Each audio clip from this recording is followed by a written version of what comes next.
அனைவருக்கும் வணக்கம். நம்ம சேனலில் நீதிமன்றங்களில் உள்ள வழக்குகள் பற்றியும் அந்த வழக்குகள் செல்லக்கூடிய ஒவ்வொரு அப்டேட்டையும் நம்ம முறையாக அப்லோட் பண்ணிட்டே இருக்கோம். உங்கள் அனைவருக்கும் தெரியும். அதில் பார்த்திங்கன்னா நம்மளுடைய ரோடு இன்ஸ்பெக்டர் வழக்கு, அதோட கம்பைன் பண்ண ஜேடிஓ வழக்கு, அப்புறம் மோட்டார் வெஹிக்கிள் இன்ஸ்பெக்டர் வழக்கு, அப்புறம் நம்மளுடைய ஃபீல்டு சர்வேயர் டாஸ்மேனுடைய தேர்ட் பேஸ் கவுன்சிலிங் வழக்கு, அப்புறம் குரூப் 2க்கு, இந்த மாதிரி குரூப் 4க்கு அப்படின்னு ஏகப்பட்ட வழக்கு டிஎன்பிசினால் வழக்கு போட்டிருக்காங்க. நமக்கு சிலது தெரியுது, நமக்கு பலது தெரியாது. ஸோ அதில் பார்த்தீங்க அப்படின்னா இந்த நம்மளுடைய தமிழ்நாட்டில் சென்னை ஹைகோர்ட்டு, மதுரை ஹைகோர்ட் இருக்குது. இதில் மதுரை ஹைகோர்ட்டில் தான் இந்த ரோடு இன்ஸ்பெக்டர் வழக்கு பதிவு பண்ணியிருக்காங்க. சென்னை ஹைகோர்ட்டில் இந்த ஃபீல்டு சர்வேயர் டாஸ்மேனுடைய அந்த இது பதிவாயிருக்கு.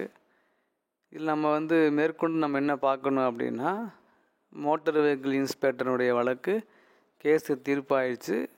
அது இப்போ சுப்ரீம் கோர்ட்டில் போய் உங்களுக்கு தெரியும், அது போய் இப்போ அங்கே அந்த ப்ராசஸ் போய்கிட்டு இருக்கு. சரி, இதெல்லாம் இப்போ எதுக்காக சொல்கிறோம் அப்படின்னா, இந்த நீதிமன்றங்களில் உள்ள வழக்குகள் மிக விரைவாக வெளிவரணும்னா அதுக்கு நீதிபதிகள் தான் அவங்க ரெஸ்பான்சிபிள்.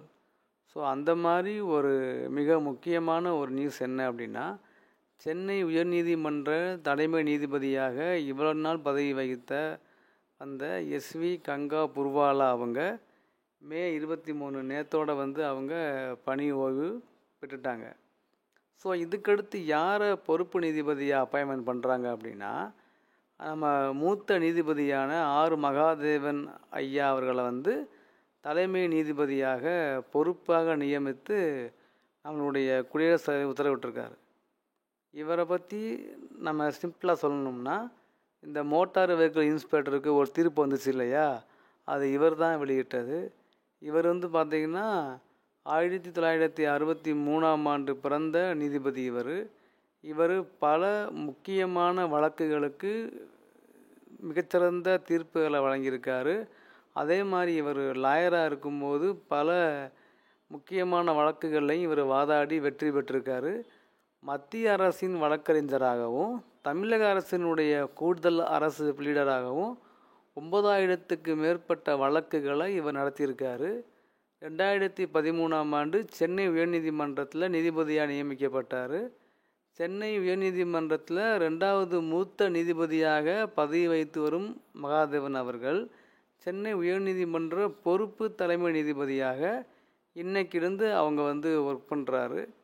மேலும் இது மட்டும் இல்லாமல் தமிழகத்தில் உள்ள பாரம்பரியமிக்க பழமையான கோயில்கள், இந்த பிரதான சின்னங்கள், அது சம்பந்தமான வழக்குகள்லையும் சிறப்பு அமர்வு ஏற்படுத்தி அறநிலையத்துறைக்கும் தமிழக அரசுக்கும் 75 கட்டளைகளை உட்பட்ட உத்தரவு பிறப்பிக்கப்பட்ட ஒரு நீதிபதி இவர்.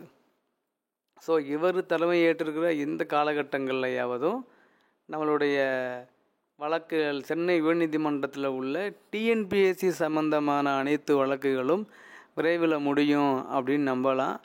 வெயிட் பண்ணுவோம், சார் என்ன பண்ணுறாங்கன்னு பார்ப்போம். ஸோ அதனால் இந்த ஒரு முக்கியமான அப்டேட்டை சொல்லணும் அப்படிங்கிறது தான். நம்மளுடைய இன்னும் ஒரு 1 வீக்கில் கோர்ட்டு ஓப்பன் ஆயிரும். ஸோ அதுக்கு பிறகு பேலன்ஸில் இவ்வளோன்னா அந்த 1 மாதம் பெண்டிங் இந்த கேஸ் எல்லாம் திரும்ப இது கோர்ட்டுக்கு போகும்போது நமக்கு தெரியும் ஹியரிங் எப்படி போகுதுன்னு. ஸோ அதனால் இந்த மாதிரி ஒரு தீர்ப்பு போல்டாக வழங்கக்கூடிய நீதிபதிகள் வரும்போது நம்ம தீர்ப்பு விரைவில் வெளிவரும் அப்படின்னு நம்பலாம். வெயிட் பண்ணுவோம், என்ன பண்ணுறாங்கன்னு பார்ப்போம். தேங்க்யூ.